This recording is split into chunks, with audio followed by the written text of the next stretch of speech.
Celeste Vaughn lifted the bucket without hesitation. No warning, no argument, no last chance. She simply tilted it, and a wave of cold white paint crashed down over Marisol Brooks like a verdict from a woman who had already decided the trial was over. The room went completely still. 47 guests. Crystal champagne flutes frozen halfway to their mouths, a string quartet that stopped mid-note, and Marisol, standing there drenched, paint dripping from her lashes, running in rivers down her dark skin, soaking through her uniform, did not scream, did not cry, did not beg. She just stood there, and something in her eyes shifted from shock to something much, much quieter, and far more dangerous. If you were her, covered in paint, humiliated in front of a room full of people who already didn't see you, what would you do? Before we go further, if you've never been here before, hit that subscribe button right now because the story you're about to hear does not go where you think it's going. Hit the like button and drop a comment telling me what city or country you're watching from. I want to see exactly how far this story travels. Now, let's go back to the beginning. Marisol Brooks was 31 years old the night her life split in two, not the night of the paint. That came later. The real split happened 2 years earlier, on a Tuesday morning in October, when she sat in a plastic chair outside the financial aid office at the Harrington Institute of Fine Arts and watched her scholarship, the one she'd spent 4 years earning, disappear because of a clerical error she didn't cause and couldn't fix. The administrator, a thin man with reading glasses perched on the end of his nose, had explained it in the most exhausting possible way. Processing delay. System migration. Funds allocated incorrectly. There would be an appeal process. It could take 6 to 8 months. In the meantime, her enrollment would need to be suspended. Suspended, Marisol had repeated. Temporarily, the man said, in the tone people use when they want you to stop asking questions. She walked out of that office and sat in her car for 40 minutes without turning the ignition. She wasn't crying. She was calculating. Her mother was sick. Her little brother Marcus had just started community college. The apartment rent was already 2 months behind. 6 to 8 months wasn't a timeline. It was a eulogy. So she did what people do when the world doesn't care about their dreams. She went looking for work. The agency that placed her with the Moretti estate didn't tell her much up front. High-end residential property. Long-term position. Discretion required. The hourly rate was nearly double what cleaning work usually paid in the area, and the contract came with a non-disclosure agreement thick enough to use as a doorstop. Marisol signed it. She needed the money. She told herself it was temporary. That was 22 months ago. The Moretti estate sat on 12 acres in Westchester County, behind iron gates and a camera system that watched every angle of the property with the quiet persistence of someone who had learned, the hard way, not to trust people. The house itself was the kind of place that made you understand immediately that the person who owned it was not operating by the same rules as everyone else. 4 stories. 14 rooms. Original artwork on walls that most museums would have fought to exhibit. Marisol learned the house the way she learned everything, methodically. She memorized which hallway floors creaked before 7 a.m., which guest bathroom faucet dripped if you didn't press the handle all the way down, which kitchen staff member left the back pantry unlocked on Thursdays. She knew that Mr. Moretti's head of security, a compact man named Drago who never smiled, always checked the East Corridor cameras first thing in the morning, which meant the West Wing had an unmonitored window between 6:45 and 7:10 a.m. She knew this not because she was planning anything. She knew it because she paid attention. She always had. It was the same quality that had made her exceptional at art conservation, that ability to see what others skimmed over. The tiny crack in a centuries-old varnish, the brushstroke that didn't quite match the rest of a painting's rhythm, the detail that was slightly wrong in a world full of things that were slightly wrong. Here, she applied it to survival. She learned that the cook, a heavy-set Sicilian woman named Rosa, cried quietly every Sunday evening, and that the best thing to do was leave a cup of chamomile tea outside her door and say nothing. She learned that the youngest member of the security team, barely 23, Filipino, went by the name Eddie, was terrified of the estate's 2 German shepherds, even though his job required him to walk alongside them twice a day.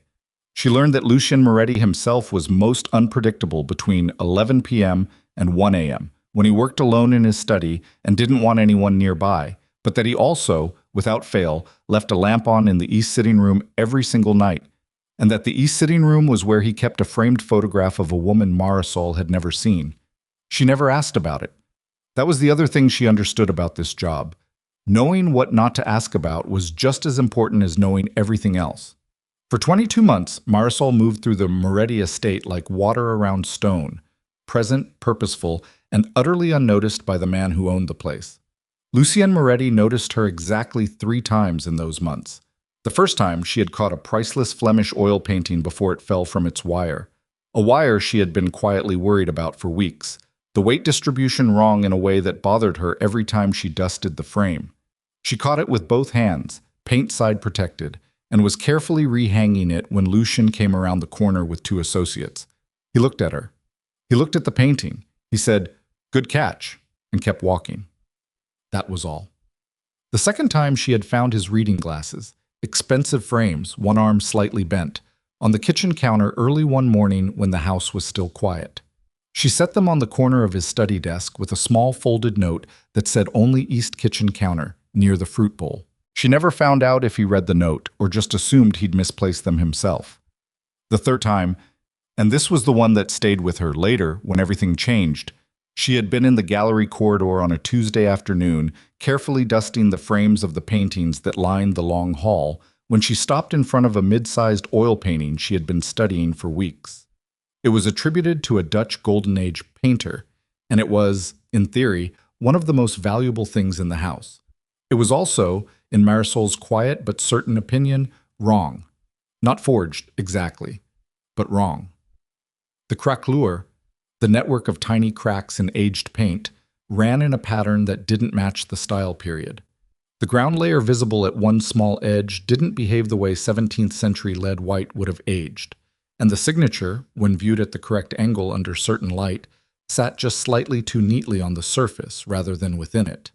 She had stood there for a long time, cloth in hand, not cleaning anything.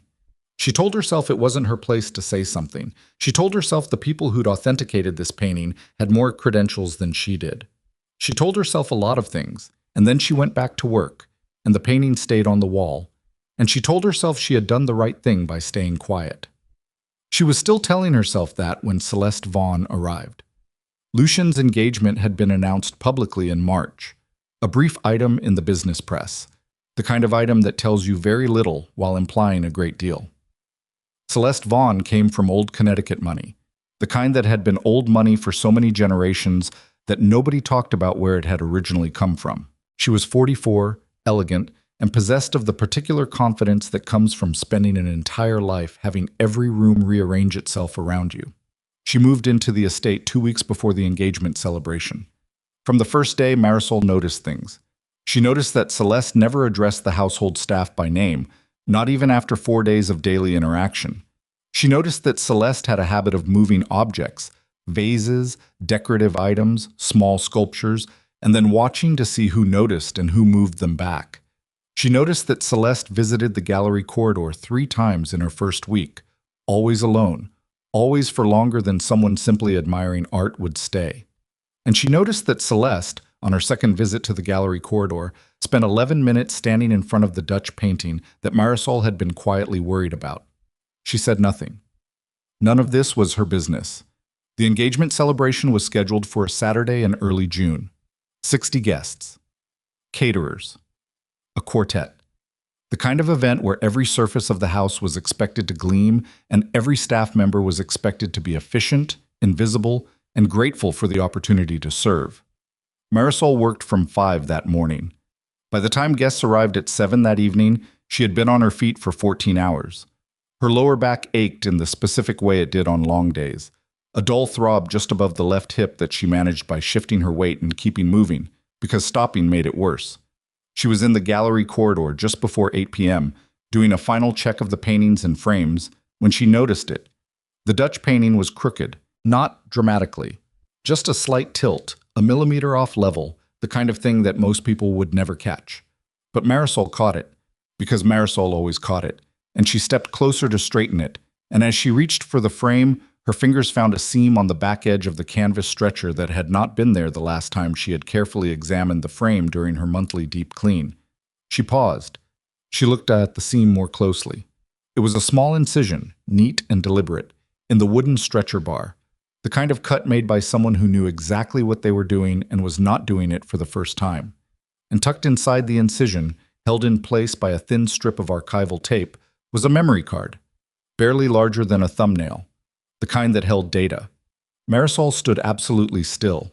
Her mind ran through the options with the quiet efficiency of someone who had spent 2 years learning how to exist in a place where the wrong decision had consequences she didn't fully understand. She could walk away. She could pretend she hadn't seen it. She could tell someone. But who? And when? And what exactly would she say? She took the memory card out. She held it in her palm.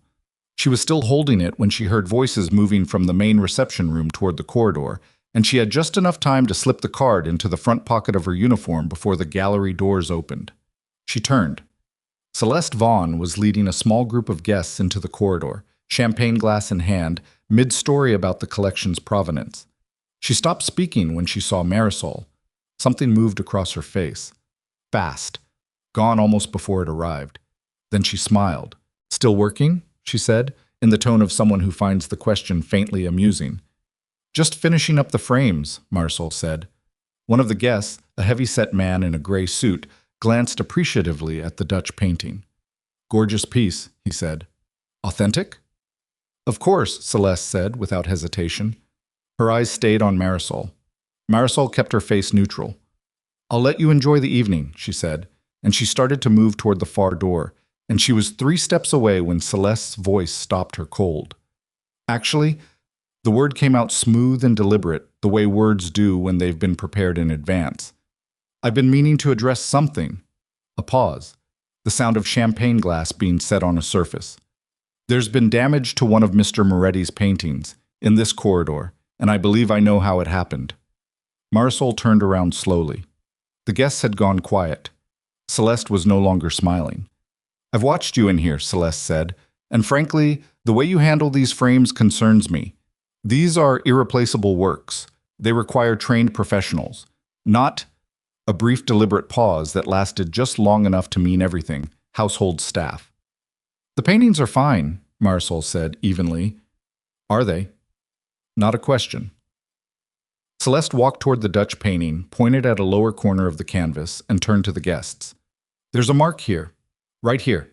I noticed it yesterday, and I've been trying to understand how it could possibly have gotten there." She turned back to Marisol. Her voice had the particular quality of someone who is enjoying themselves. "Can you explain that?" Marisol looked at the corner she was pointing to. There was no mark. She looked back at Celeste. "There's nothing there," she said. The silence in the room had a different quality now, tighter. The guests were looking between the two women with the careful attention of people who sensed that the social contract was about to be rewritten and weren't sure yet which side they needed to be on. "Are you calling me a liar?" Celeste said softly. "I'm saying there's no damage to that painting." And then, and this was the moment Marisol would replay for months afterward, trying to find the point at which it could have gone differently, and never quite finding it. Celeste turned and gestured toward the far end of the corridor. There was a maid's cart near the wall. On the cart was a bucket. And before Marisol understood what was happening, before her mind had processed the movement as intentional rather than accidental, Celeste Vaughn crossed the corridor in 4 quick steps, picked up the bucket with both hands, and poured it over Marisol's head. White paint, cold, thick, the real thing, not accidental, not mistaken, deliberate. It hit her like a physical blow. The weight of it, the shock of the cold, the smell of it. It covered her head, her face, her shoulders, ran down the front of her uniform in heavy rivulets. She couldn't see. For a moment she couldn't breathe. She stood completely still because moving felt impossible, because her body was processing something that her mind hadn't caught up to yet. The gasps from the guests were the first sounds she registered. Then someone, male voice, older, somewhere to her left, said, "Good God." Then silence. When Marisol opened her eyes, paint running from her lashes, she could see Celeste standing 3 feet away, bucket still in both hands, expression composed in the practiced way of someone performing a scene they had rehearsed. "You should have been more careful," Celeste said, loudly enough for everyone to hear. "That's what happens when you don't respect what doesn't belong to you." Marisol did not speak. She did not cry. She did not raise her voice. What she did, slowly, calmly, with paint still dripping from her fingers, was reach into the front pocket of her uniform, and she held up the memory card and said very quietly, "I found this, inside the Dutch painting, hidden in the stretcher bar." Nobody moved. Celeste's face, for one unguarded fraction of a second, went somewhere else entirely. And then Lucian Moretti's voice came from the doorway at the far end of the corridor, low and without inflection. "Nobody leaves this house tonight." He was looking at the memory card. He was looking at it the way a man looks at something he has been searching for and was beginning to believe he would never find. And then, very deliberately, his gaze shifted to Marisol, standing there drenched in white paint, hand raised, chin level, eyes clear. And something in his expression changed, not softness. Lucian Moretti was not a man given to softness, something more like recognition. The kind that happens when you have been looking in the wrong places for a very long time, and the answer was standing in your corridor every single day, and you never once stopped to look. Nobody moved for a long time. That was the thing Marisol remembered afterward. Not the gasps, not the dripping paint, not even Lucian's voice cutting through the room like a blade. What she remembered was the stillness that followed. 40-some-odd people frozen in a gallery corridor in Westchester County, champagne warming in their hands, watching a man they feared come to a decision in real time. Lucian Moretti did not shout. He never shouted. The people who worked for him had learned early that the quieter he became, the more serious the situation was. Right now, standing in the doorway in his charcoal evening jacket, he was very quiet indeed. "Drago," he said. The compact security chief materialized from somewhere behind him. "Sir?" "The gates." "Already called it in." Lucian stepped fully into the corridor. His eyes swept the room once. Guests, staff, his fiancée still holding the empty paint bucket, and Marisol standing in the center of it all, like something out of a fever dream, white paint drying on her face, one arm still raised with that memory card pinched between her fingers. He crossed to her in 8 steps and held out his hand. She placed the card in his palm without a word. He looked at it for 3 seconds. Then he looked at her. Then he said, still quietly, "Go get cleaned up, then come to the study." Celeste made a sound, not quite a laugh, not quite a protest. "Lucien." He didn't turn around. "Not now, Celeste." "She's the help." The words came out sharp, the way words do when someone is more frightened than they're letting on. "She was in this corridor alone with a collection worth millions, and you're going to take her word over mine?" He turned around then. The look on his face made 2 of the nearby guests take a step backward. "I said," Lucian repeated, each word separate and final. "Not now." Celeste closed her mouth. Marisol walked out of the gallery corridor with paint in her eyelashes and her back straight, and her hands trembling in a way she pressed against her thighs so nobody would see. The staff bathroom on the 2nd floor was small, and the water pressure was unpredictable, and Marisol had used it 200 times in the past 2 years. She stood under the shower for 11 minutes, watching white paint run down the drain in lazy spirals, and she did not think about Celeste or Lucian or memory cards or Dutch paintings. She thought about her mother. She thought about the way her mother used to say, "Marisol, you always find the complicated path and then act surprised when it's hard."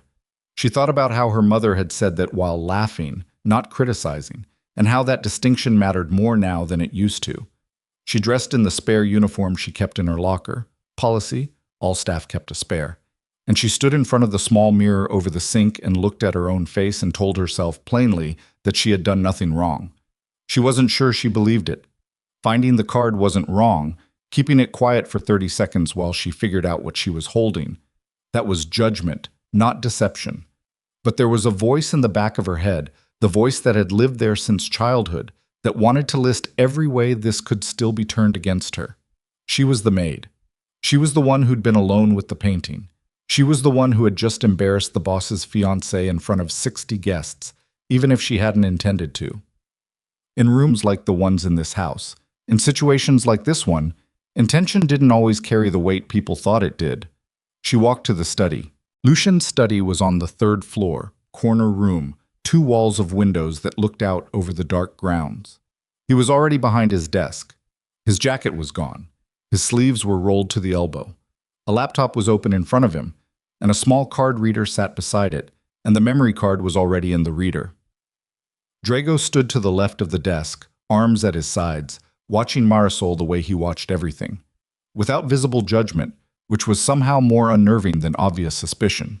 There was another man in the room she hadn't seen before, late 40s, silver at the temples, the kind of build that said he'd been athletic once and still maintained it out of habit rather than vanity. He was leaning against the far wall with his arms folded, and he watched her come in with the expression of someone running calculations. "Sit down," Lucian said without looking up from the screen. She sat. Nobody spoke for nearly 2 minutes. The only sounds were the occasional click of Lucian navigating through whatever was on the card, and the faint noise of the party still technically happening somewhere downstairs. She could hear music, muted, the sound of a social event continuing on momentum alone after the engine has stopped. Then Lucien leaned back in his chair and looked at her directly for what she was fairly certain was the first time since she'd started working here.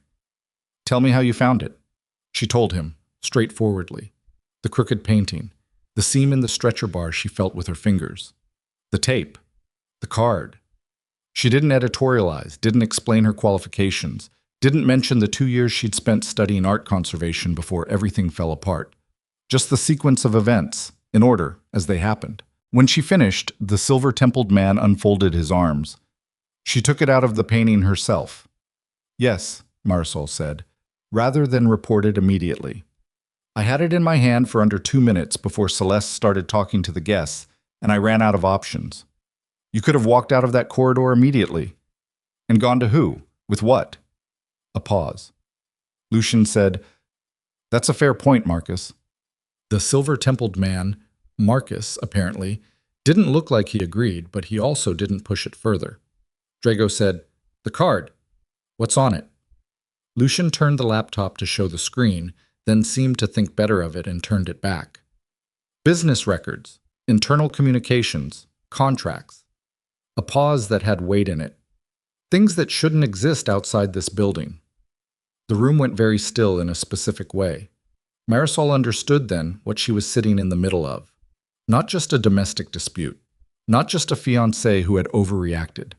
She was sitting inside a security breach that people in this world, Lucien Moretti's world, handled in ways that didn't always involve lawyers. She kept her face neutral. "How long have you been with the household?" Marcus asked. 22 months. "And in that time, did you ever see anyone else handle that painting?" She thought carefully. Celeste was in the gallery corridor 3 times in her first week, alone. Longer visits than you'd expect from someone just looking at art. Drago made a note on his phone without changing his expression. "Anyone else?" "Not with that specific painting. The restorer came in January to check the Flemish pieces, but he didn't touch the Dutch work." "Why not?" Marisol paused. This was the part she hadn't decided whether to say. "Because," she said carefully, "I don't believe it's authentic." The silence that followed was a different kind of silence. Lucian's eyes sharpened. "Explain." She explained. The craquelure, the ground layer, the signature sitting too high on the surface. She kept it brief and technical, and she watched Lucian's face while she talked, trying to read how this was landing, and what she saw was not anger. What she saw was a man doing math. "You have a background in this," Marcus said. "I studied art conservation for 4 years." "You're a maid," he said. Not unkindly, just factually. "Yes," Marisol said. "I'm aware." Marcus looked at Lucien. Lucien was still looking at Marisol. "Who authenticated that painting when I bought it?" he said, to no one specifically. Drago answered without looking up from his phone. "Hargrove Group, 18 months ago." Lucien said nothing. Marisol said nothing.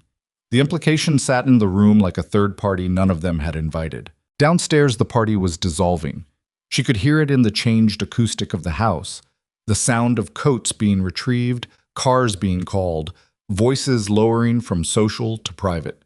The guests were leaving, and the speed of their departure told her everything about the social calculus happening among Lucien Moretti's acquaintances.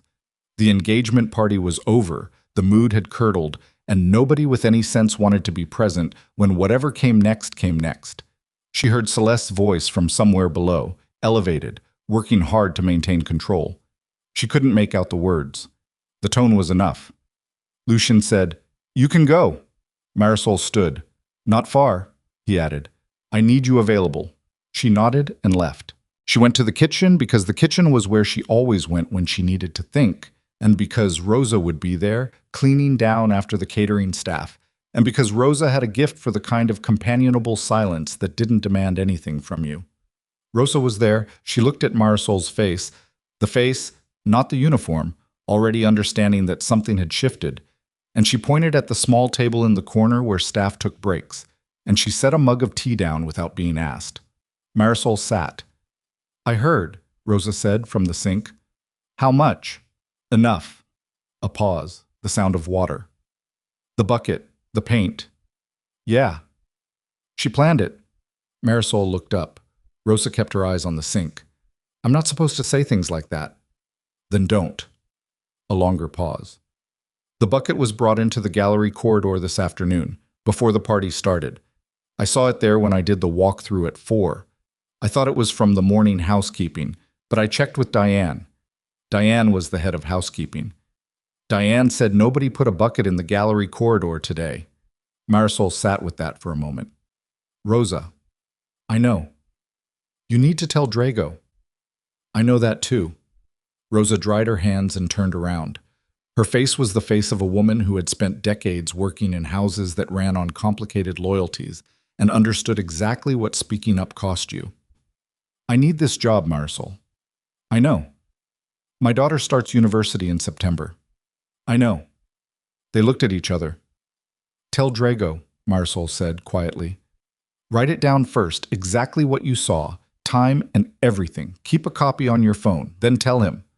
Rosa looked at her for a long time. Then she nodded once and went back to the sink. Celeste found Marisol in the hallway outside the kitchen. She had clearly composed herself. She was immaculate again, posture restored, the furious energy from the gallery corridor channeled into something colder and more controlled. She stopped 3 feet away and looked at Marisol the way someone looks at a problem they're still deciding how to manage. I want to be very clear with you, Celeste said in a low voice, about where you stand. Marisol waited. Whatever you think you found, whatever story you're telling yourself right now, it doesn't matter. You're staff. You signed an NDA. And when this shakes out, Lucien will remember who he's marrying and who cleans his floors, and that distinction is going to matter a great deal. Is that all? Marisol said. Celeste stepped closer. You've been in this house 2 years. 2 years of watching and learning and making yourself useful.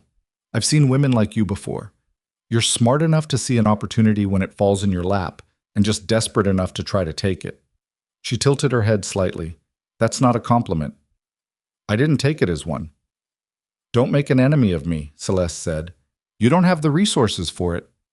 Marisol looked at her for a moment. She thought about the bucket. She thought about the cold weight of the paint and the complete deliberateness of the gesture. The way Celeste had picked it up with both hands, the way she had crossed the room without hesitation. She thought about what it takes to plan something like that. The calculation involved. The certainty that it would work. The memory card was hidden in the painting, Marisol said. I found it. That's what happened. No one will remember it that way. Drago has it on record. I told Lucien directly. 2 other people in that room. Will be managed, Celeste said, simply, flatly. Everything in this house gets managed. That's how it works here. You'd know that, if you'd ever actually understood what kind of house this is. She walked away. Marisol stood in the hallway for a moment, hand pressed flat against the wall, just breathing. The night stretched long. Security spent the next 3 hours doing something Marisol had never seen the household do before. A full internal review, which meant every staff member was interviewed separately in the small conference room off the main hall, asked to account for their movements during the day and evening, asked about the gallery corridor specifically, asked whether they had seen anyone handle the Dutch painting. Marisol was interviewed twice, once by a member of Drago's team she didn't recognize, but young, precise, took notes by hand rather than digitally. Once by Drago himself, who asked the same questions in a different order and watched her face more than he watched his notepad. At one point, Drago said, You identified the painting as potentially inauthentic. Yes. Before tonight. Yes. You didn't report that. She held his gaze. To who? And based on what?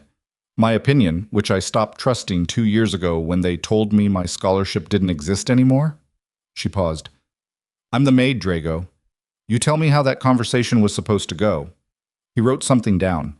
She couldn't tell if it was good or bad. By 2 in the morning, the last guests were gone, and the house felt like a ship that had survived a storm but hadn't yet assessed the damage. The catering staff left without making eye contact with anyone. 2 of Lucian's regular security team took up positions she'd never seen them take before. One at the end of the east corridor, one at the base of the main staircase. The kind of positioning that wasn't about external threats. Marisol found a chair in the small staff sitting room and sat in it and didn't sleep, but let her body rest, which was the best she could do. At some point, Eddie, the young security guard who was afraid of the dogs, appeared in the doorway. He was off rotation, still in his jacket. He looked at her with the expression of someone who wants to say something and hasn't decided yet whether to. For what it's worth, he said, finally, I saw Celeste in the gallery corridor at 3 this afternoon. I didn't think anything of it. I should have logged it. Marisol said, Tell Drago. I already told Drago. He paused. She was alone in there for about 9 minutes. She came out and asked me whether the corridor cameras were on a rotation or a fixed feed. The weight of that landed exactly as hard as it should have. What did you tell her? I told her I didn't know. He looked at the floor. I did know, fixed feed, but something about the question bothered me, so I didn't answer. Eddie, yeah. Write all of that down, exact time, exact words. He nodded and left. Marisol sat alone in the staff room and listened to the house settle and thought about the fact that Celeste had asked specifically about the camera system and what that meant about the level of preparation involved, and the cool, patient calculation of someone who had decided weeks, maybe months, ago that Marisol Brooks was the safest person in the house to use as a fallback position. The most disregarded person in the building, the one nobody was watching because nobody thought she was worth watching. She had been right about one thing, Marisol thought, not Celeste, her mother. She always found the complicated path. The door to the staff room opened at 3:15 a.m., and Lucian Moretti walked in. He looked like a man who had been awake for much longer than tonight, the kind of tired that accumulates over time and finds its outlet in moments like this one. Not dramatic exhaustion, just the flatness behind the eyes of someone who has been carrying something heavy and is now reassessing how long they can keep carrying it. He sat down across from her, not in a power position, just in the nearest chair. Neither of them spoke for a moment. Then he said, The card has 430 files on it. 3 years of internal communications, board decisions, contracts that weren't supposed to leave the building. He paused. Legal and otherwise. Marisol said nothing. Someone has been building a case, he said, or building leverage. I haven't decided which yet. Does it matter? She said carefully. He looked at her. What do you mean? Whether it was blackmail or legal exposure, both require the same thing. Someone with access over a long period of time who knew what to look for and how to move it out without triggering your security. He was quiet for a moment. That's a very specific way to think about it, he said. I've had a few hours. He almost smiled. It didn't quite land. The authentication records for the Dutch painting, he said, I've already pulled them. The Hargrove group. He stopped. Celeste recommended Hargrove. The thing about a house of cards, Marisol thought, is that the first one that falls reveals how much weight everything else was carrying. That painting, she said, might not be the only one. He looked at her. If someone was using the stretcher bars to hide things, the Dutch was the one I noticed because the signature placement was wrong. But the gallery has 14 pieces. If they needed a location that was permanent, low traffic, and not regularly examined by anyone with technical knowledge, she stopped. Go on, he said. You'd want more than one hiding place. Lucian Moretti sat back in his chair and looked at the ceiling and let out a breath through his nose that was the closest thing to a loss of composure she'd seen from him. I need you to walk the gallery with me, he said. Tomorrow morning, early, before anything is moved. Okay. And I need you to tell me, he stopped, started again. I need to know if you think the Dutch painting was ever real, or if I've been living with a forgery in my house for a year and a half and paying for the privilege. She looked at him steadily. I think, she said, you need an independent conservator with lab access to answer that definitively. What I can tell you is what I saw with my eyes and my hands over 22 months, and it's not good news." He nodded slowly. He stood. He was almost to the door when he turned back, and there was something in his expression that hadn't been there before. Not warmth, exactly, but something in the neighborhood of it. "The paint," he said. "I'm sorry that happened." Marisol met his eyes. "It's dry now," she said. He left. She sat alone in the staff room and listened to the house and thought about 14 paintings and 430 files, and a woman with cold eyes who had stood in a gallery corridor and asked a security guard about camera rotations, and understood, with a clarity that settled into her chest like a stone, that whatever had started tonight was not close to over. The complicated path, her mother used to say. She was already on it. There was no road back. She did not sleep. She sat in that staff room chair until the sky outside the small window shifted from black to the particular gray that precedes dawn, and she turned over every piece of what she knew. The way you turn over a stone you're not sure you want to look under. The files on the card. The painting. Celeste asking Eddie about the cameras. Rosa seeing the bucket in the corridor at 4 in the afternoon. The Hargrove group. The authentication records. 3 years of internal communications that shouldn't have left the building. 3 years. Celeste had been in Lucian's life for 4. She did the math, and then she did it again, and it came out the same both times. At 5:40 a.m., she washed her face in the staff bathroom, changed into her second spare uniform. The first one was in a plastic bag in her locker, still damp and paint-stained, and went to the gallery corridor. Lucien was already there. He was standing in front of the Dutch painting, with his hands in his pockets, and the expression of a man looking at something he'd paid $300,000 for and was now seeing clearly for the first time. The morning light came through the corridor windows at a low angle and hit the canvas in a way that the evening lights never did. And even from the doorway, Marisol could see what she'd been seeing for months. The surface of the paint sitting wrong, the aging pattern slightly too uniform, the kind of flawless distressing that takes more skill to fake than most people realized. She walked in. He heard her and didn't turn.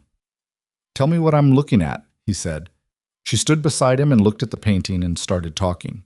She talked about craquelure patterns and ground layers and the way 17th century Dutch masters built up their surfaces in a specific sequence that left traces you couldn't replicate without either spending decades learning to or having the technology to analyze.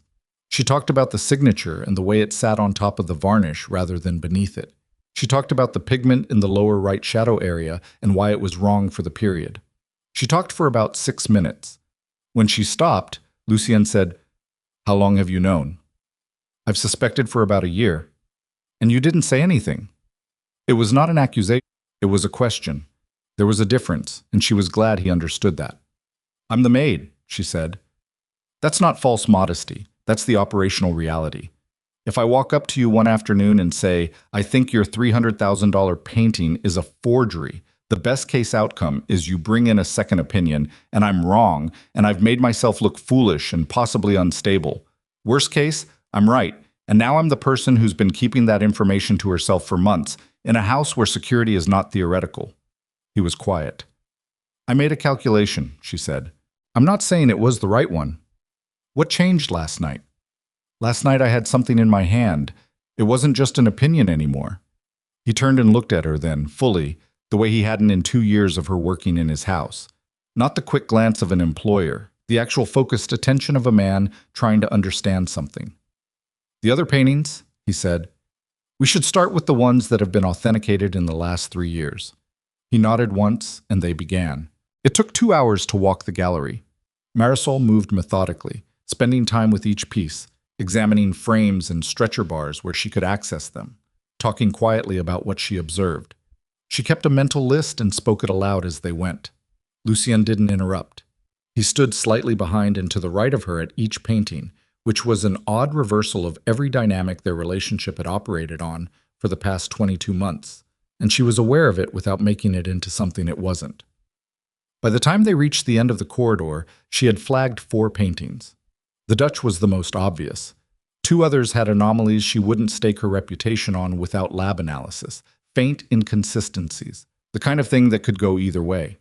But the 4th one, a small landscape attributed to a Flemish contemporary of Bruegel, made her stop cold. The stretcher bar on the lower left had the same seam, She pressed 2 fingers against it and felt the slight give of something inside. And she looked at Lucian and he looked at her and she said, "There's something in this one too." He pulled out his phone and called Drago. They didn't touch the painting. Drago arrived in 4 minutes with Marcus, the silver-templed man from the night before, and a third person Marisol hadn't seen, a woman, mid-50s, with close-cropped gray hair, and the particular economy of movement that suggested a technical background. Drago introduced her only as Voss. No first name. No explanation. Voss examined the Flemish landscape stretcher bar with a small toolkit she carried in a soft case, and 90 seconds later she held up a second memory card. Smaller than the first. Different color casing. Marcus said, "Same source?" "Different format," Voss said. "Different age. This one's been here longer." The room recalibrated. Marisol watched Lucian's jaw tighten and release. "How much longer?" he said. Voss turned the card in her fingers. "Card casing has this kind of oxidation from sustained humidity exposure." She glanced around. "This corridor runs warm when the heating system kicks in during winter. I'd estimate this has been here through at least 2 heating seasons." 2 heating seasons. Marisol did the math again. Celeste had recommended Hargrove. Hargrove had authenticated the paintings. The authentication visits were the perfect cover for accessing the physical pieces without triggering internal suspicion, because authentication was supposed to involve close examination, and nobody questioned a professional leaning into a frame. But 2 heating seasons meant the second card had been placed before Celeste arrived. She didn't say it out loud. She didn't have to. Marcus said it for her, his voice flat and careful. Someone else had access to this corridor first. The silence that followed was the most charged one yet. Drago pulled her aside at 9 in the morning, in the small corridor outside the gallery, while Marcus and Voss continued working inside. "I need you to stay on property today," he said. "Not a request. I wasn't planning on going anywhere. People are going to want to talk to you again, multiple times. I need you to answer the same way each time, because consistency matters more right now than anything else." "I understand." He looked at her for a moment. Drago's face was the kind of face that gave very little away by design, but there was something there. Not quite concern, but its professional cousin. "You flagged 4 paintings," he said. 4 with varying degrees of concern. The Dutch and the Flemish landscape are the clear ones. Who else in this household would have the knowledge to identify those anomalies? She understood what he was asking. She took her time answering. "Nobody on current staff. Rosa's been here the longest after me and her background is culinary. The housekeeping team turns over pretty regularly. Before me, the person responsible for gallery maintenance was a man named Garrett. I never met him. He left about 6 months before I started." Drago wrote the name down without reacting. "Where did he go?" she asked. "That's what I'm going to find out," he said, and walked back into the gallery. Celeste came to find her at 10. Marisol was in the east sitting room, the one with the lamp that was always left on, sitting in the chair nearest the window with a cup of coffee. She wasn't drinking. She heard the heels on the hallway floor and knew, before the door opened, who it was. Celeste walked in and closed the door behind her. She looked like someone who had made a decision overnight and was now executing it, composed, prepared. The version of her that had presented itself at the party, glossy, calibrated, in control, had been reassembled after whatever came apart in the gallery corridor the night before.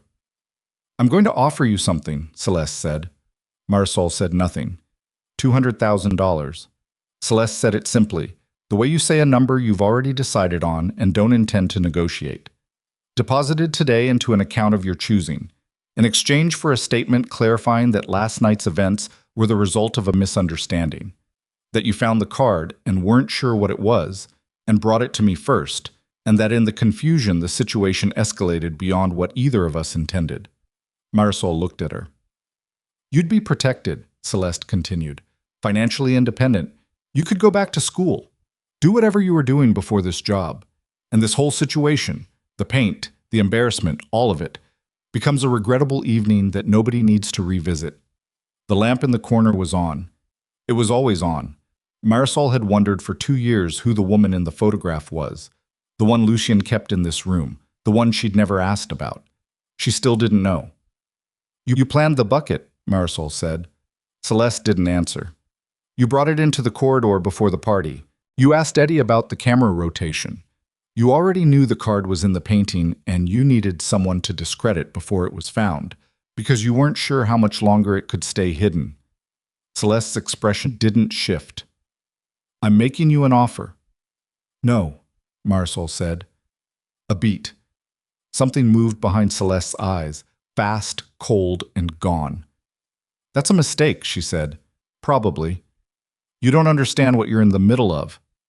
I'm beginning to. Celeste stepped closer. Her voice dropped, and what came out was no longer the polished socialite performance.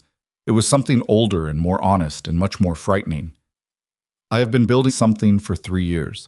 I have been careful and patient and smart, and I am not going to have it unraveled by a woman who found a memory card by accident because she can't stop touching the frames. There's a second card, Marisol said, in the Flemish landscape. It's been there for at least 2 heating seasons. That's before you arrived. Celeste went very still. Whoever you're working with started before you came into this house, Marisol said. Drago already knows that.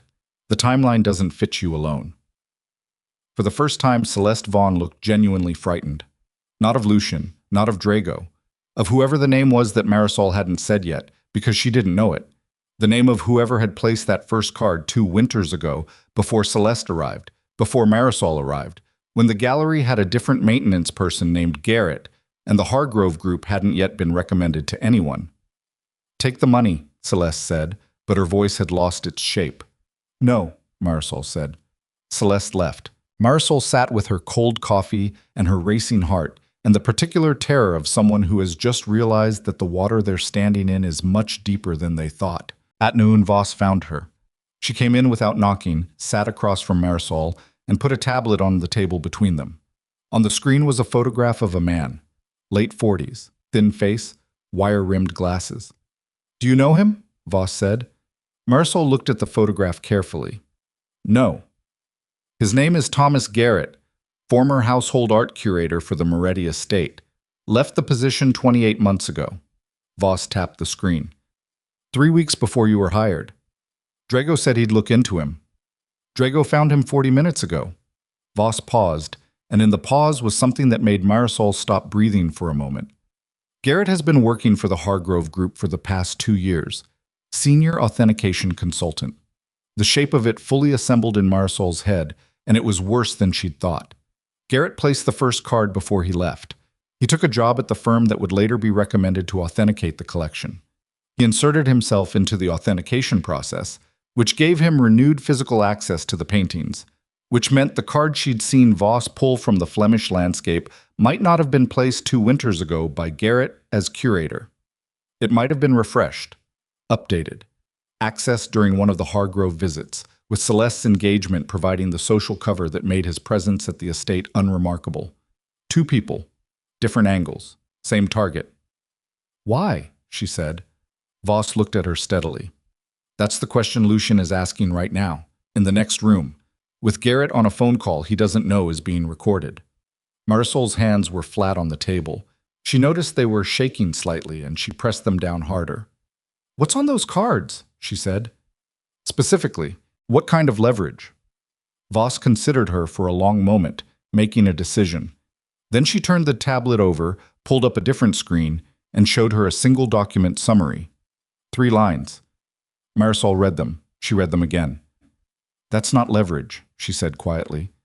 That's a detonator. Yes, Voss said. The document summary was 3 lines. But those 3 lines represented something Marisol hadn't anticipated. Not Lucian's legal exposure, not financial records or contract irregularities, but testimony. Signed, witnessed, notarized testimony from 4 separate individuals, all dated within the past 3 years, all describing the same event. An event that, if made public, wouldn't just damage Lucian Moretti's business empire. It would end it. And potentially end him in ways that didn't involve courts or lawyers. She sat with that for a long moment. The thing that frightened her wasn't the information itself. It was the patience involved in assembling it. You don't collect 4 witnessed testimonies about the same event without spending years cultivating the sources. Years of access. Years of trust, or the performance of it.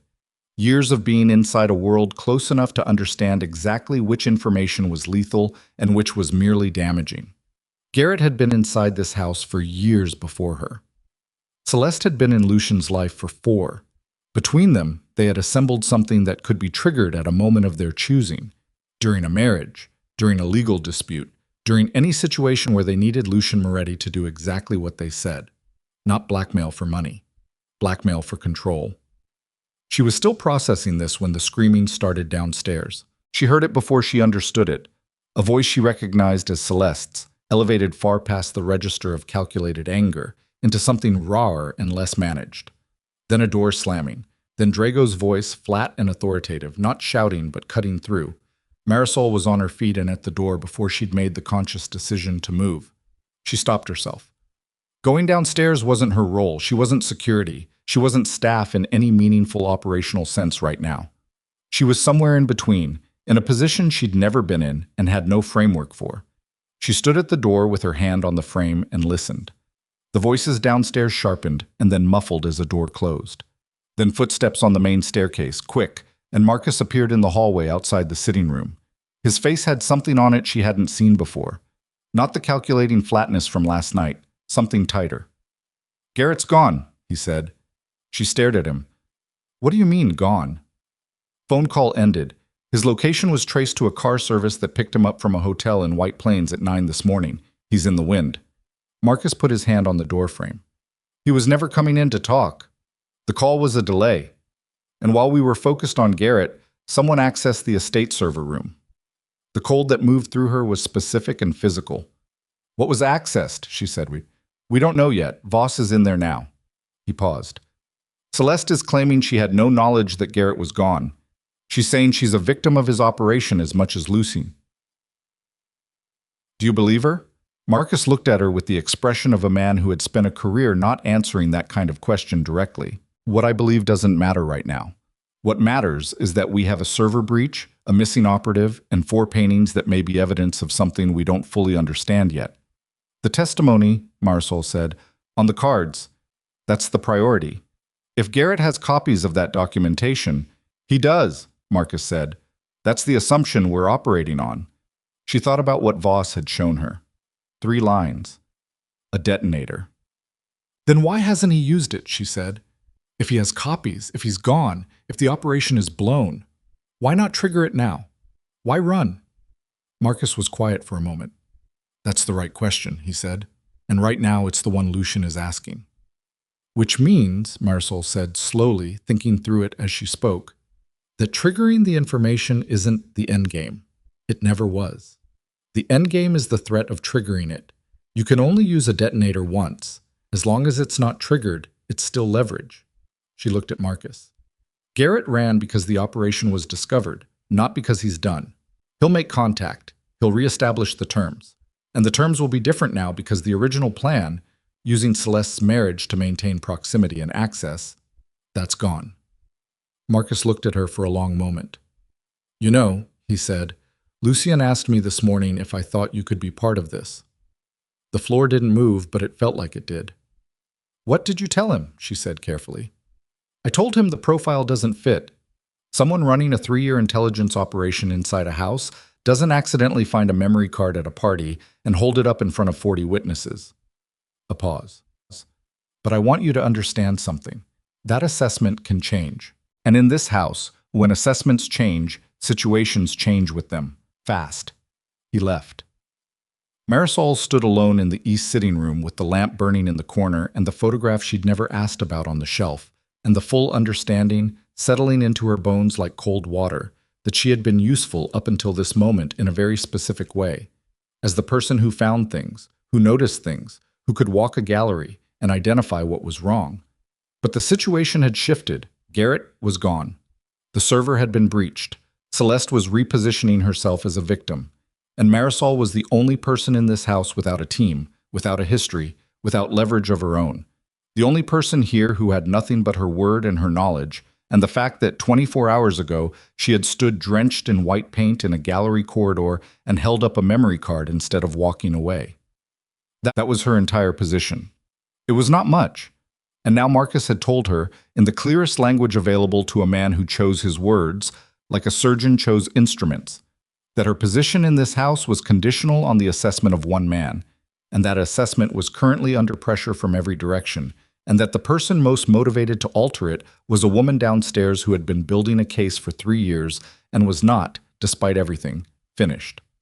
Marisol Brooks stood in that room and understood that the next thing she did would either matter enormously or not at all, and that she had approximately no time to figure out which. She picked up her phone. She had one contact outside this house who might be able to help. One person from her former life who still worked in the world she'd trained for, who had access to the kind of technical analysis that could settle, definitively, the question of the paintings, and with it, establish a chain of evidence that couldn't be quietly managed away, regardless of what Celeste said or what Garrett did from wherever he'd disappeared to. Her former professor, Dr. Anita Solis, Conservation Science, Harrington Institute. She stared at the name in her contacts. She hadn't called this number in 2 years. She'd left that world in a plastic chair outside a financial aid office and hadn't looked back because looking back hurt, in a way that forward momentum was the only remedy for. But there was no forward momentum available right now. There was only this room, and the lamp, and the photograph of the woman she'd never asked about, and the sound of Drago's voice somewhere below talking in a low, urgent tone to someone she couldn't identify, and the clear and undeniable fact that if she didn't do something in the next few hours to change the shape of what was happening, the shape of what was happening was going to change her instead, and not in any direction. She called Dr. Solis. The phone rang 4 times, and Marisol stood at the window of the east sitting room, watching the morning light move across the grounds, and telling herself that if the call went to voicemail, she would leave a message and figure out the next thing. And that was all, one thing at a time, because that was the only way through a situation like this one. Dr. Anita Solis picked up on the 4th ring. Hello? Slightly wary. A number she didn't have saved anymore. Dr. Solis, it's Marisol Brooks. A pause. Then, with the particular warmth of someone who had genuinely wondered, Marisol, it's been, 2 years? Almost exactly. I'm sorry to call like this. Don't apologize. Are you all right? The question landed harder than she expected. She hadn't been asked that since Rosa put the tea outside her door without a word, and that wasn't even asking. That was just understanding. She pressed her free hand flat against the window glass, cold against her palm. I need your help, she said. I need it today. I need you to look at 2 paintings and tell me definitively whether they're authentic, and I need documentation of your findings that would hold up to independent scrutiny. Lab quality analysis, if you can get access to a portable spectrometer. I know that's a significant ask. Silence on the line. Marisol. Dr. Solis's voice was careful now. Where are you? I can't tell you that until you agree to come, and I need you to understand that what I'm describing involves a situation that is not simple. How not simple? She thought about Garrett in the wind, the server breach, the 3 lines on Voss's tablet, Marcus telling her that assessments in this house changed fast. Significantly, she said. Another silence. Longer. I have a portable XRF unit, Dr. Solis said finally. I can be there by noon if you send me the address. Marisol closed her eyes for 1 second. Thank you, she said. She sent the address, and then she went to find Drago. She found him in the security monitoring room on the ground floor, a room she had walked past 2,000 times and been inside exactly never. The door was open. He was standing in front of a bank of screens with 2 members of his team reviewing footage, and he turned when she appeared in the doorway with the particular alertness of a man operating on adrenaline and professional discipline and very little else. I called a conservation scientist, she said, former professor. She's coming at noon with portable XRF equipment. She can give you definitive analysis on the paintings, paint composition, ground layers, age of materials, documentation that will hold independently. Drago looked at her. You made that call without clearance, he said. I made it 20 minutes after you told me Garrett was gone and your server had been breached. I made it because the paintings are your most concrete physical evidence, and right now they're sitting in a corridor unguarded, and the only person in this building who can establish their evidentiary value with scientific documentation is someone I had to call from outside. She paused. If you want to tell her not to come, call her yourself. Her name is Dr. Anita Solis, Harrington Institute. Drago studied her face. Then he turned to one of his team members. Run the name. He looked back at Marisol. She comes in, she signs an NDA, she works under observation, her equipment is inspected before it goes anywhere near the collection.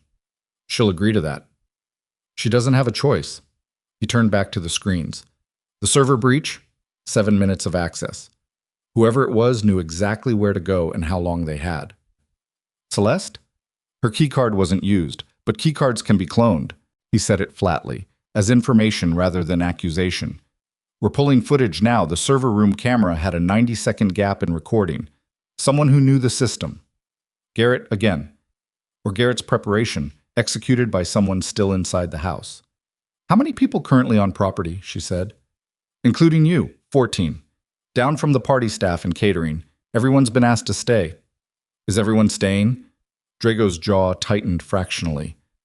Everyone who was here this morning is still here. She heard what he didn't say. Someone may not have been here this morning who should have been. Who's unaccounted for? That's an ongoing assessment. She left him to it.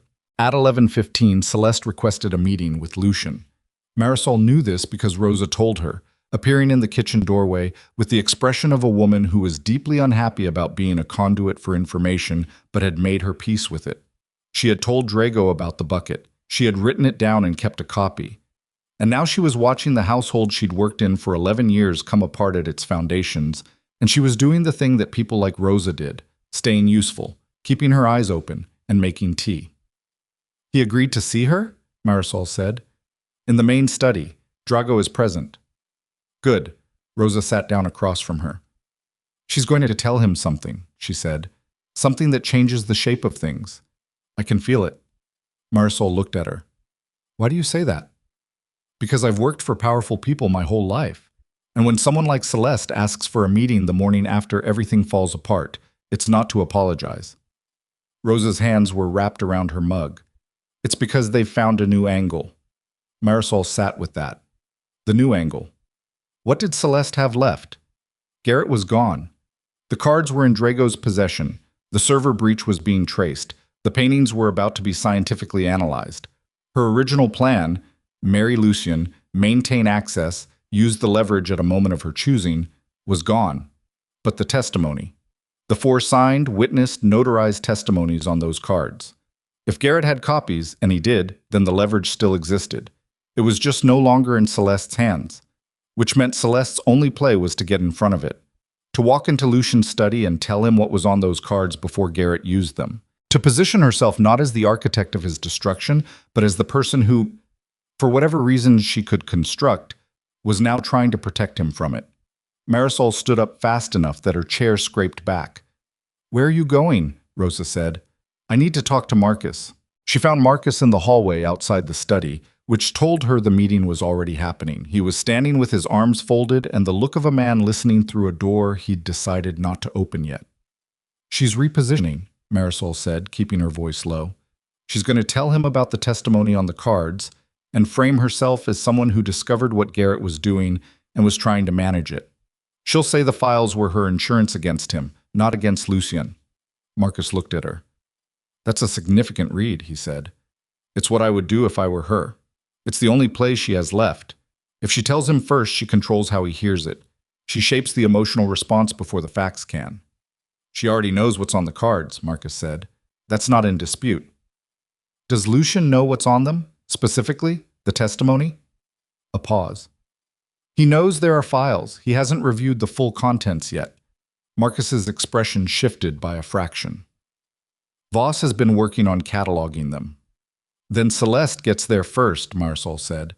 And when he hears it from her in whatever frame she's built around it, the truth of what those testimonies say lands differently than if he reads them cold.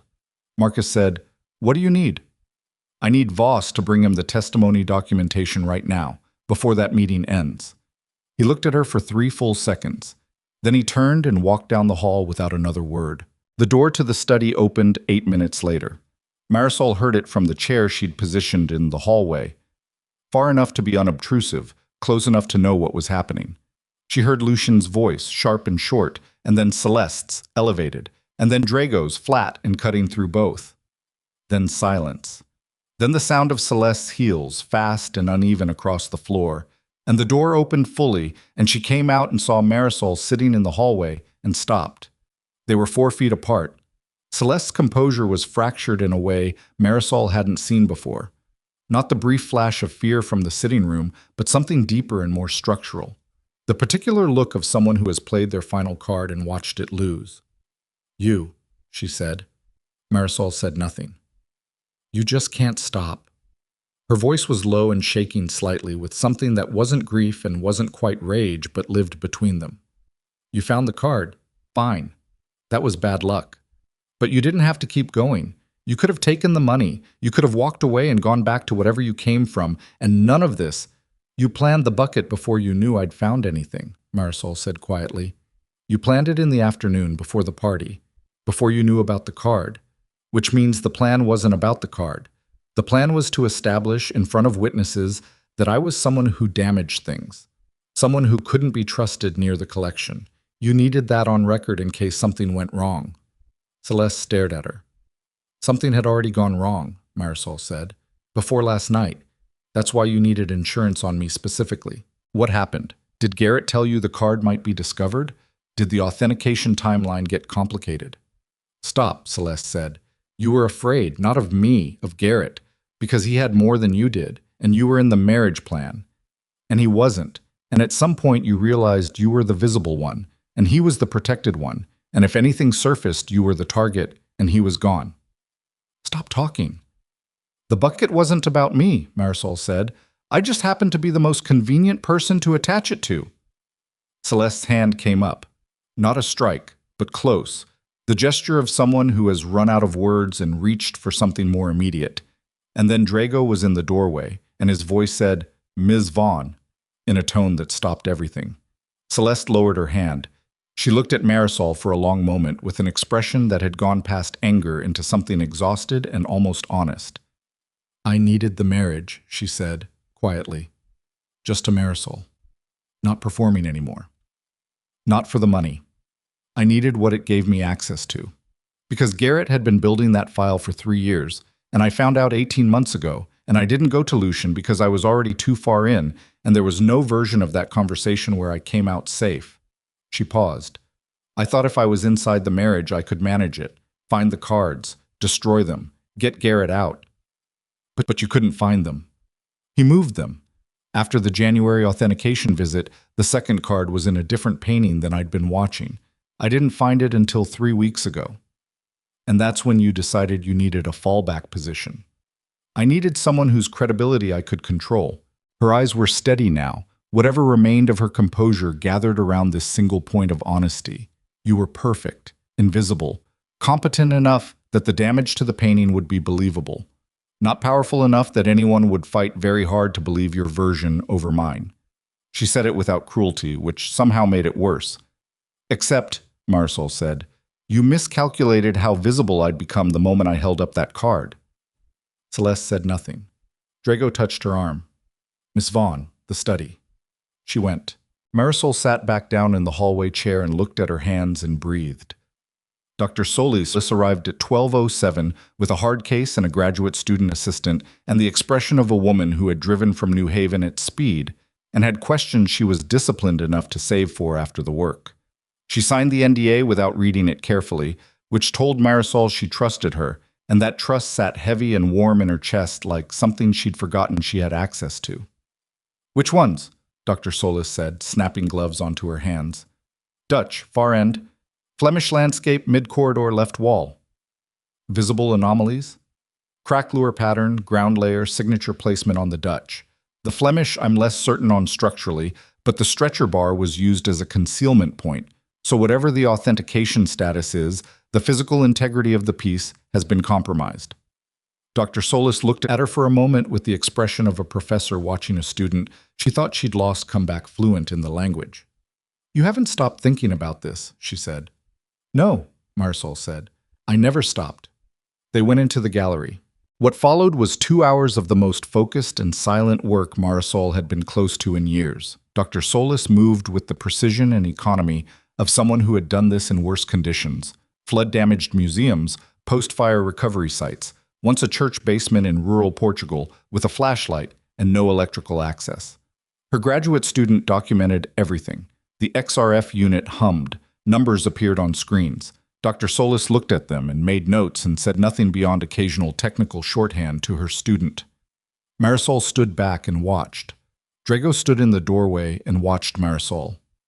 At 2:17, Dr. Solis straightened up from the Dutch painting, removed her glasses, and rubbed the bridge of her nose. The pigment composition in the lower right quadrant contains titanium white, she said. Titanium white was not commercially available until the early 20th century. This painting is attributed to the 17th. She said it flatly, factually, the way you announce a test result rather than a verdict. It's a forgery, a good one. The surface aging is technically impressive, but the materials don't lie. The room was very quiet. The Flemish landscape, Drago said, consistent with period. As far as I can determine, that one's authentic. She paused. Which means someone hid a memory card inside a genuine 300-year-old painting, which is its own kind of crime. Drago looked at Marisol.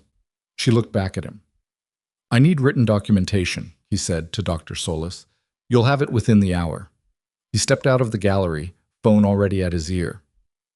Marisol stood alone with Dr. Solis and the two paintings and the late afternoon light coming through the corridor windows. What is this place? Dr. Solis said quietly.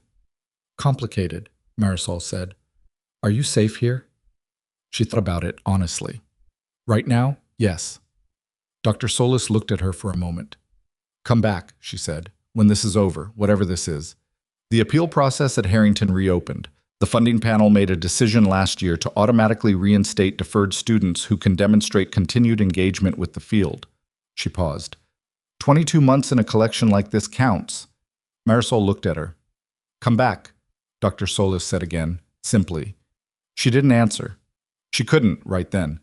But something shifted in her chest, small, specific.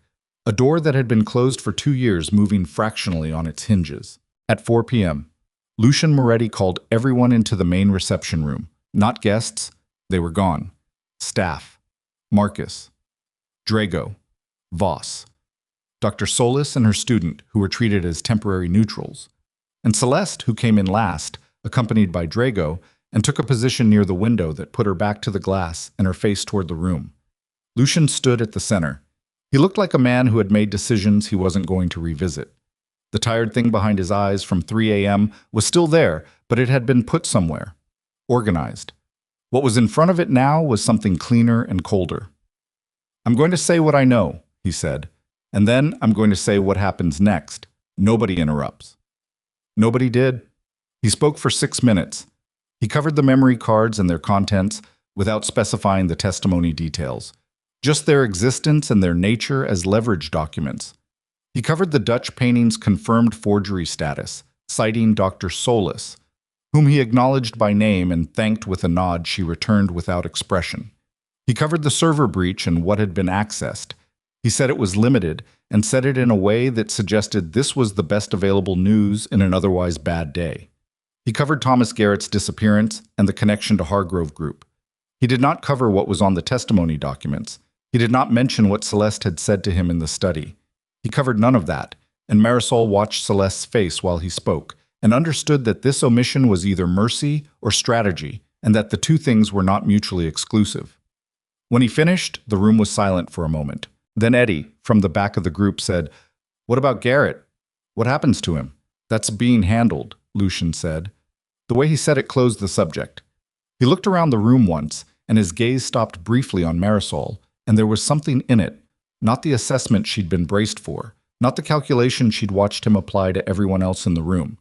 Just acknowledgement, clear and brief and real. Then he looked at Celeste. "We need to speak privately," he said. She nodded. She looked, Marisol thought, like someone who had accepted an outcome she couldn't alter and was now trying to figure out how to bear it. Not defeated exactly, more like someone who had been running for a very long time and had decided, finally, to stop. They left the room together. The rest of the household dispersed slowly, in the way of people who have been holding tension for hours and don't know immediately what to do with their bodies when it releases. Eddie went toward the kitchen. Rosa was already in the kitchen. Voss disappeared in the direction of the security room. Marcus stood near the doorway, watching the space where Lucian and Celeste had been, and then he looked at Marisol. The testimony documents, he said, low enough that only she heard. What about them? Lucien has read them now, all of them. Marcus's face was difficult to read. It was always difficult to read, but this was different. Not professional blankness, something more personal pressing against it from the inside. He asked me whether he thought they were actionable. What did you tell him? I told him the authentication of the documents would need independent verification, chain of custody, witness credibility, the whole process. He paused. I also told him that the existence of the documents was already a form of damage regardless of their legal status. That's the nature of that kind of leverage. You don't have to use it, you just have to make sure the target knows it exists. And, Marcus looked at her directly, and he asked me who besides you and Voss knew the specific content of the testimony. The cold again. Specific. Physical. Voss showed me a summary, Marisol said carefully. 3 lines. I know, Voss told him. Marcus held her gaze. He needs to know whether the information has moved beyond this property, whether Garrett's disappearance represents the leverage leaving the building. I haven't told anyone. I know.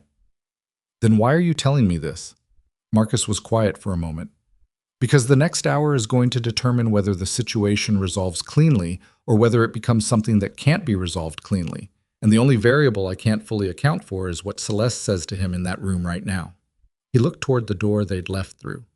She has nothing left to protect herself with except the truth of what she knows. And the truth of what she knows might be the most dangerous thing in this house right now. Marisol looked at him. She told me something this morning, she said. In the hallway. She said she found out about Garrett's operation 18 months ago, that she couldn't go to Lucien because she was already too far in. Marcus went still.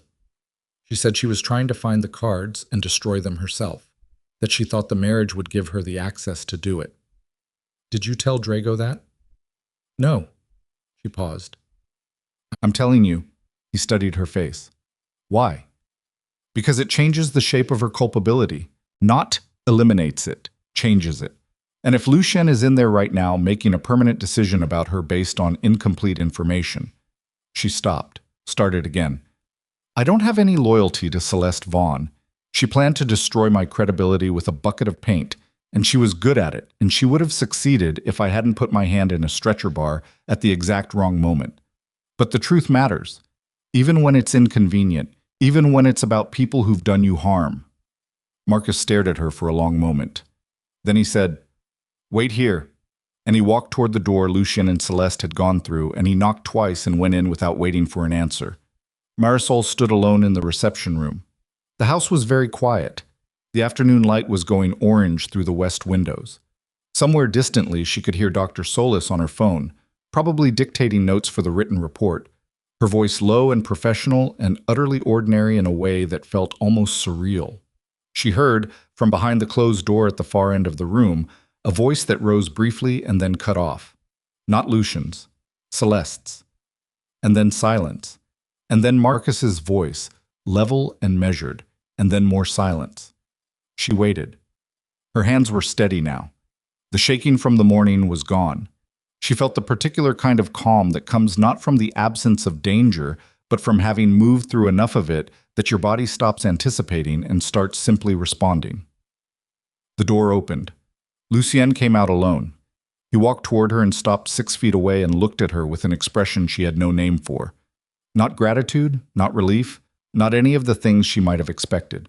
Something older and more complicated. The expression of a man who has spent a long time operating in a world where truth is a commodity and has just been reminded, at considerable cost, what it actually costs. You told Marcus what Celeste said to you, he said. Yes. Why? She met his eyes. Because it was true. And truth matters here. Your words, last night, when you told her that status and wealth didn't determine it. She paused. I was in the hallway. I heard you. He was quiet. It matters even when it complicates things, she said. Maybe especially then. Lucien Moretti looked at her for a long time. Then he said, Garrett made contact 20 minutes ago. He wants a conversation. He's proposing terms. His voice was flat and exact. He thinks we're in the same position we were yesterday, that we need him not to release the testimony documents. She understood what he was telling her without him having to say the rest of it. He doesn't know about the forgery, she said. No. He doesn't know the Dutch painting has been scientifically confirmed as fraudulent. No. Which means he doesn't know that you have evidence of a fraud operation that implicates Hargrove Group, and through Hargrove, him, independent of anything on those cards. She paused. The leverage runs both ways now. Lucian nodded once. He wants to meet tonight, he said. He's proposed a location. He held her gaze. I'd like you in the room when it happens.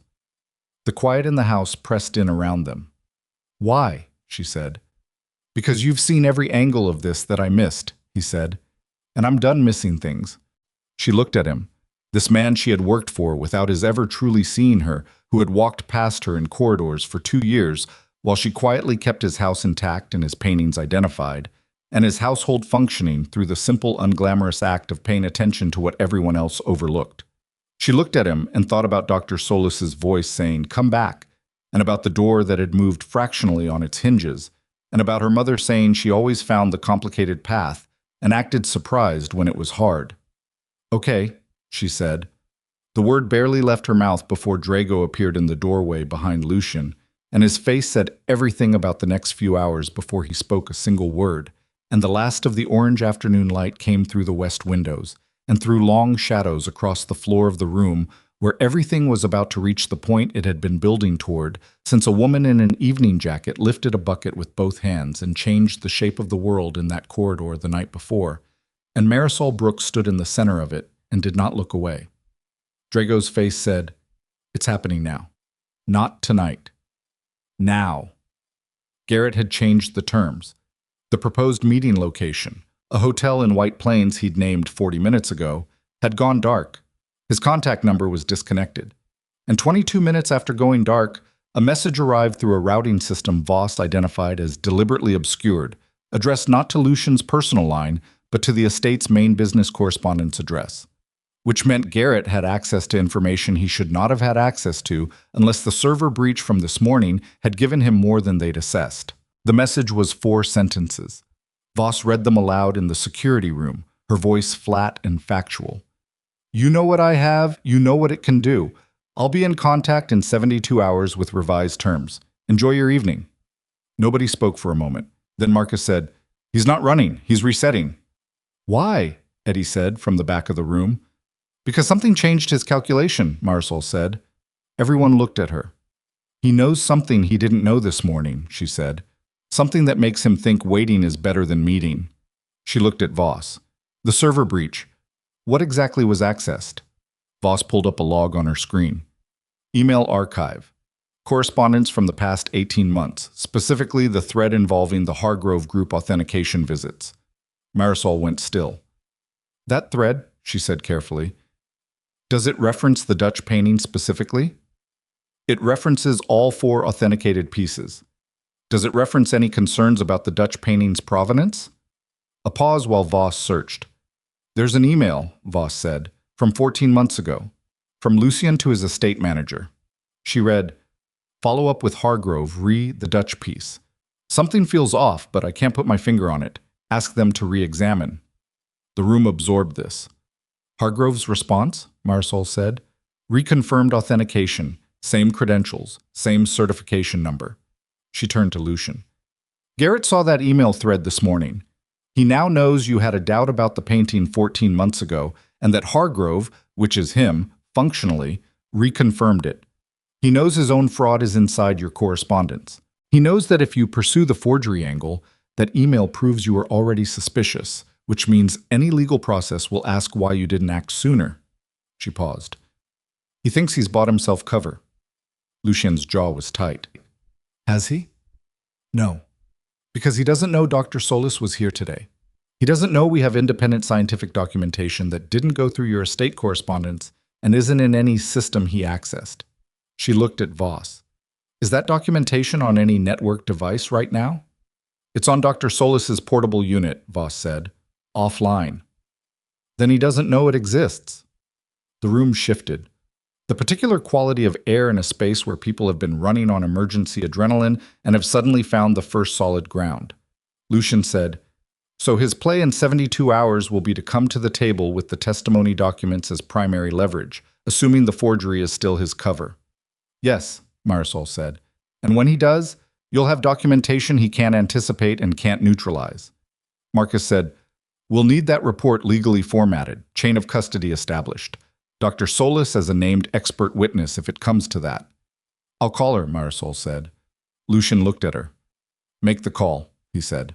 She called Dr. Solis from the east sitting room. The lamp was on, the way it always was, and the photograph was on the shelf, and she stood with the phone to her ear and looked at that photograph for the first time long enough to actually see it. A woman. 50, maybe. Dark hair. The kind of face that was interesting rather than beautiful, and that looked like it had spent a lot of time being honest about difficult things. Dr. Solis answered on the second ring. Marisol explained what she needed. Legal formatting of the XRF report, chain of custody documentation for the portable unit, Dr. Solis's professional certification and institutional affiliation attached, willingness to be identified as an expert witness in a potential proceeding. Silence on the line. Marisol, Dr. Solis said, I need you to tell me what I'm helping with, not specifics, just the shape of it. She thought about how to answer that. Someone committed fraud, she said, sold a forgery as an original. That same person has been using that access to collect information they plan to use as leverage. The documentation you produced today can break the leverage, because it proves the fraud, which implicates the person holding the leverage in a separate crime. She paused. I'm asking you to put your name on something that might be used in a legal proceeding involving people who are not straightforward. A long silence. How not straightforward? Dr. Solis said, significantly. Another silence. The work is accurate? She said. Yes. The XRF results speak for themselves? Yes. Then my name goes on them, Dr. Solis said. I've put my name on accurate work my entire career. That's not changing because the surrounding circumstances are complicated. Marisol closed her eyes for a second. I'll have the formatted report to you by tomorrow morning, Dr. Solis said. And Marisol, yes. Come back. I mean it. Whatever this is, it ends. Your scholarship doesn't. She hung up and stood in the east sitting room for a moment and looked at the photograph on the shelf and thought, who are you? Later that night, Rosa told her. It was almost 8 p.m. The household had settled into a strange, suspended state. Not normal, nothing like normal, but functional. People had eaten.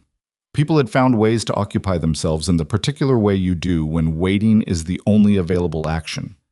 Rosa and Marisol sat at the kitchen table, and Rosa poured 2 small glasses of something amber from a bottle she kept at the back of the pantry for occasions she never specified, and she pushed one across the table without comment. Marisol picked it up. The photograph in the east sitting room, she said. Lucien keeps a lamp on in there every night. I've never asked. Rosa was quiet for a moment, then, his mother. She died 6 years ago. That room was hers. She liked to sit in there and read in the evenings. Rosa looked at her glass. He keeps the lamp on because she always had it on. He doesn't talk about it. Marisol sat with that. All the things a house holds, she thought. All the things you walk past every day without knowing. The grief behind the lamp, the fear behind the locked server room, the hope behind the woman who caught a painting before it fell and said nothing about why she knew how. You should sleep, Rosa said. Probably. You won't. Probably not. Rosa almost smiled. There's more in the bottle if you need it. The 72 hours that followed were the longest of Marisol's life in a specific way. Not dramatic, not adrenaline-sustained, but grinding. The kind of long that lives in the body as a low-grade fever. She stayed on the property because Drago asked her to, and because she had nowhere particular to be, and because something unfinished kept her weight oriented toward this house and these people, even when the rational calculation said she could leave. Celeste was gone by the second morning. She left quietly, before 6 a.m., with 2 bags and a car. Drago confirmed had been called from outside the estate. There was no scene. There was no goodbye. Lucien was in his study when she left, and the study door was closed, and it stayed closed for 3 hours afterward. Marcus told Marisol the terms. Celeste would cooperate with documentation of the testimony file's origin and chain of custody. She would provide a sworn statement about Garrett's operation and her role in it, a role that Marcus described to Marisol as more complicated than guilty, less complicated than innocent. In exchange, certain decisions about what was pursued and what was not would be made at Lucien's discretion. That's not justice, Marisol said. No, Marcus said. It's resolution. They're different things. This world doesn't always produce the first kind. She thought about that for a long time. The paint, she said finally. The bucket. That was deliberate and premeditated and designed to humiliate someone she'd assessed as having no recourse. I know. And she walks. Marcus looked at her steadily. She walks from this house with nothing she came here to get and a sworn statement on record, and Lucien Moretti aware of every choice she made. In this world, he stopped. That's not nothing, Marisol. She didn't agree. She didn't disagree. She sat with the discomfort of it, which was its own kind of honest response. Garrett made contact at hour 68, not 72. 68, which Voss said meant he was either anxious or testing whether they'd move on him before the deadline. His message came through a clean channel and proposed a video call. Lucien agreed. Marisol sat off camera in the corner of the study. Marcus stood beside Lucien at the desk. Voss was at a separate station, recording, with the chain of custody documentation and Dr. Solis's report already formatted and legally certified, sitting in a folder she could produce in seconds. The call connected. Thomas Garrett looked, on screen, like a man who had been holding tension for 3 days and had organized it into something that passed for calm. Wire-rimmed glasses, thin face, the particular stillness of someone who believes they hold the better hand. Lucien, he said. Familiar. Like someone who had been inside enough of your private correspondence to feel like they knew you. Thomas, Lucien said. Flat. I think we can resolve this cleanly, Garrett said. You have some files that belong to me. I have some files that concern you. We agree to a mutual return, and we both move forward. That's one version, Lucien said. Garrett's stillness sharpened slightly. Is there another version you'd like to discuss? There's something I'd like to ask you about first. Lucien's voice was level. Conversational, almost. The Dutch painting. The one you authenticated through Hargrove, 18 months ago. A pause. Brief. That piece was thoroughly examined, Garrett said. It was. By you. Under a company name you joined after leaving my employ. Lucien leaned forward slightly. Tell me about the titanium white in the lower right quadrant. The pause this time was longer. On the off-camera screen Voss was monitoring, Marisol watched Garrett's biometrics through the video feed. The slight movement of his jaw, the microsecond of the eyes, the way his right hand moved fractionally towards something off-screen, and then stopped. I'm not sure what you're referring to, Garrett said. I think you are, Lucien said. Titanium white became commercially available in the early 20th century. The painting you certified as 17th century Dutch contains it. We have independent scientific documentation of this finding, produced by a named conservation scientist with institutional affiliation, chain of custody intact, obtained entirely outside your access to my estate's systems. He paused. I'm told you accessed my correspondence archive 2 days ago. I'm told you read my email about having doubts about that painting 14 months ago. I imagine that gave you some comfort. The idea that my own doubt, documented in my own words, would complicate any fraud claim I might make against you. Garrett said nothing. The documentation we have, Lucien said, doesn't go through my estate's systems. It doesn't appear in any email thread. You didn't know it existed when you decided to reset your timeline. He looked at the screen. Now you do. The silence on the call had a different texture than the ones before it. The testimony documents, Garrett said. His voice had changed, still controlled, but thinner. The voice of a man doing rapid, unhappy arithmetic. Our leverage, Lucien said. I understand that. I've understood it since I read them. What I'm telling you is that the leverage now runs in both directions. You release those documents, you expose yourself to a fraud prosecution in which you certified a forgery, accepted payment for that certification, and subsequently used physical access to my property to conduct an intelligence operation. That's not a conversation you want to have in front of a court. Neither is yours, Garrett said. No, Lucien said simply. Neither is mine. Which is why what I'm proposing is not mutual destruction. It's mutual recognition that we're done. Garrett was quiet for a long time. The documents stay buried, he said. On both sides. And the forgery? is a matter between me and an insurance company that overpaid for a painting that doesn't exist, and a certification company that will quietly settle rather than litigate. Lucian's voice was even. You won't be named in that settlement. Your certification will be quietly invalidated through internal channels. The Hargrove Group will cease to exist as a functional business within 6 months through the natural consequence of its reputation, which I will ensure is no longer impeccable. That's not nothing. No, it isn't, but it's not prison. Lucian held his gaze on the screen. Walk away, Thomas. Take whatever you built in those 3 years and walk away from it. Because the alternative is that I stop being interested in a clean resolution, and the documentation we have goes to a prosecutor who will be very interested in why a man who worked inside my home chose to hide information inside my paintings, and what exactly he thought he was going to do with it. Another long silence. The cards, Garrett said, the ones in the paintings, in my possession, and the copies I have, are yours to keep and never use, Lucian said. That's the agreement. You understand what I mean when I say never. It wasn't a question. Garrett understood what he meant. We're done, Garrett said. We're done, Lucian said. The call ended. The room exhaled. Voss closed her recording equipment.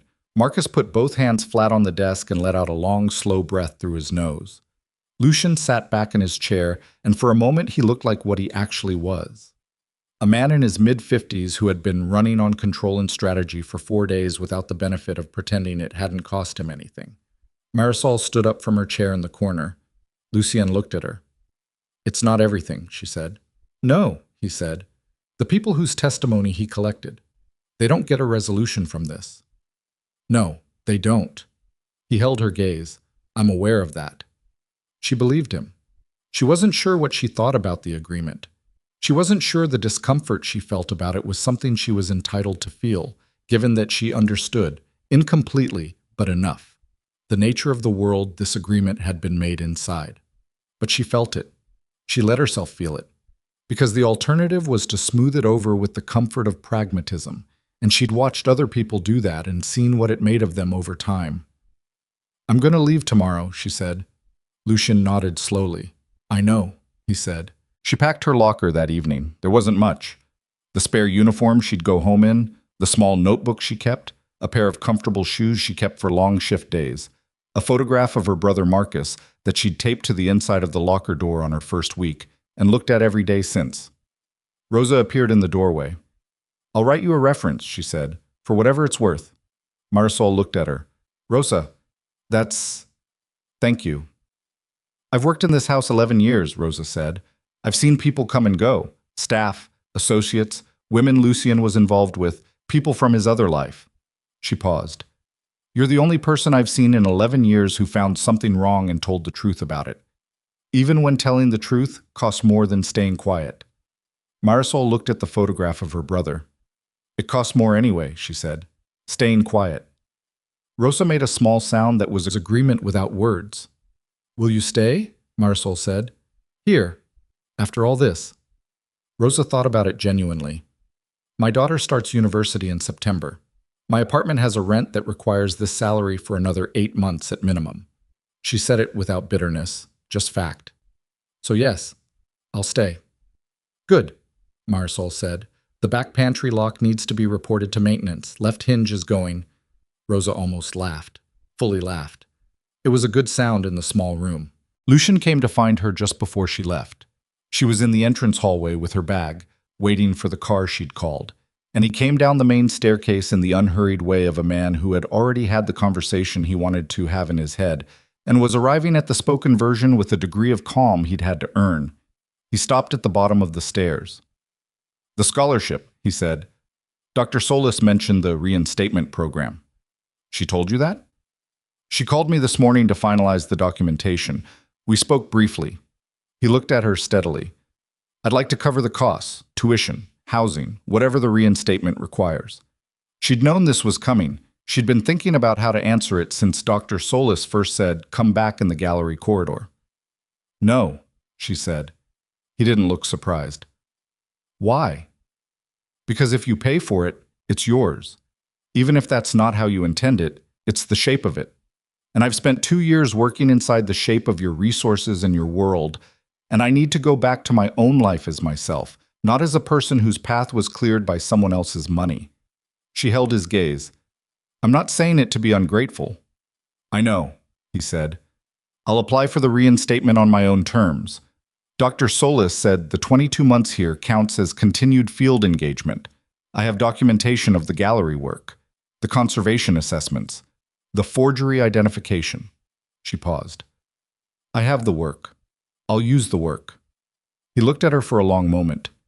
The people in my world, he said slowly, spend a lot of time finding ways to use other people's resources, building on other people's foundations. It's how things get done here. You're the first person I've met in a long time who isn't interested in that. I'm interested in what I build myself, she said. That's not virtue. It's just what I need to be able to live with. He nodded, once. The way he'd nodded at her in the gallery corridor when she'd been explaining the craquelure, and he'd been listening in a way she hadn't expected from him. There's something I want to tell you, he said. Not because it changes anything, just because you should know it. She waited. The evening you straightened the Flemish painting, you and another staff member, 18 months ago. The wire was replaced the following morning. He held her gaze. I'd noticed you noticing it. I had someone check the wire that night. She stared at him. You saw me, she said. I wasn't good at acting on what I saw, he said. That's different from not seeing. She didn't know what to do with that, so she stood with it, the way she was learning to stand with things that didn't resolve cleanly. Not arguing with them, not accepting them without reservation, just holding them in the complicated space where real things lived. The car arrived. She picked up her bag. There's an aunt, Lucian said, my father's sister, Leonora. She sits on the board of 3 cultural institutions. One of them partners with the Harrington Institute. He said it simply, without emphasis. She's a person who is very interested in talented people who find themselves at bureaucratic disadvantages. I'm not offering to pay for your education. I'm telling you a person exists. Marisol looked at him. She thought about the difference between a door being opened and a person being pointed toward a door and told it exists. She thought about that distinction for a moment and found that it was real and that it mattered to her. Okay, she said. He held out his hand. She shook it. The handshake of 2 people who had been in the same room for a crisis and come out the other side with something that wasn't friendship and wasn't employment and wasn't any category she had a word for. Just a mutual recognition of what had been witnessed and what it had cost. She walked out, 7 months later. The Harrington Institute's conservation lab smelled the way she remembered. Mineral spirits and old paper, and the particular dry warmth of a space where fragile things were carefully kept. She had her own bench now, a small one, in the corner near the natural light window that Dr. Solis had quietly maneuvered her toward without making it a thing. She was working on a 16th century panel painting from a private collection, consolidation work, stabilizing the ground layer along a hairline crack in the lower third. Careful, slow, detailed work that required the kind of sustained attention that used the part of her brain that needed using, the part that had spent 22 months cataloging the precise weight and tilt of every frame on a corridor in Westchester County, and was now, finally, being applied to its actual purpose. Her phone buzzed. A message from a number she didn't have saved. She almost ignored it. She didn't. This is Leonora Moretti. My nephew mentioned your name some months ago. I've been following the Harrington reinstatement with interest. There's a position opening at the Metropolitan Conservation Institute in the spring, a junior fellowship for emerging conservators with non-traditional paths. I think you should apply. LM. Marisol read the message twice. She set the phone down. She went back to the panel painting and the hairline crack and the careful work of making something damaged stable again. And she thought about applying, and she thought about non-traditional paths. And she thought about her mother, who was doing better now. The treatment was working, slowly, and her brother Marcus was finishing his 2nd year at community college and had mentioned wanting to transfer, and the apartment rent was current for the first time in 3 years. She thought about all of it, and she thought about white paint running down a drain in a staff bathroom in the early hours of the morning, and about a memory card no larger than her thumbnail that had been sitting inside a wooden frame in a corridor for who knew how long, waiting for the right person to come along and feel the seam. She thought about what it cost to stay invisible and what it cost to stop. She thought about Celeste, somewhere, she didn't know where, hadn't tried to find out. The complicated space between guilty and innocent where Marcus had placed her and where she probably still lived, negotiating with her own version of what had happened. She thought about Drago logging something on his phone without expression, Eddie, afraid of the dogs but doing his job anyway, Rosa and her bottle of amber liquid at the back of the pantry, her daughter starting university, the back pantry lock that probably still needed reporting. She thought about a lamp on in an east sitting room every night for a woman who used to read there. Then she picked up her phone and replied to Leonora Moretti. "Thank you, I'll apply." She put the phone down. She picked up her consolidation tool. She went back to work. The crack in the panel painting was small and old and ran along the grain in a pattern that suggested the damage had happened slowly. Not a single event, but a gradual separation under pressure, over time, until the surface showed what the interior had been holding for years. This was the nature of most damage, she had learned, not sudden, accumulated. The work of restoration was not to pretend the crack hadn't happened, but to stabilize what remained, to give the damaged surface enough support that it could hold together going forward without hiding what it had been through. She worked for another hour. Outside the window of the conservation lab, the city moved in its ordinary ongoing way. Taxis, voices, the distant horn of something on the water, the particular sound of a place that does not pause for individual reckonings and does not need to, because the reckoning happens inside the person, quietly, while they are doing the work they were always meant to do. Marisol Brooks worked, and the afternoon light moved across the panel painting, and she did not think about the night she had stood drenched in white paint with her hand raised and her chin level. She didn't need to think about it. She remembered it the way the body remembers things it has survived, not as a wound and not as a triumph, but as the thing that happened factually on the path from there to here, which was the only path there had ever been.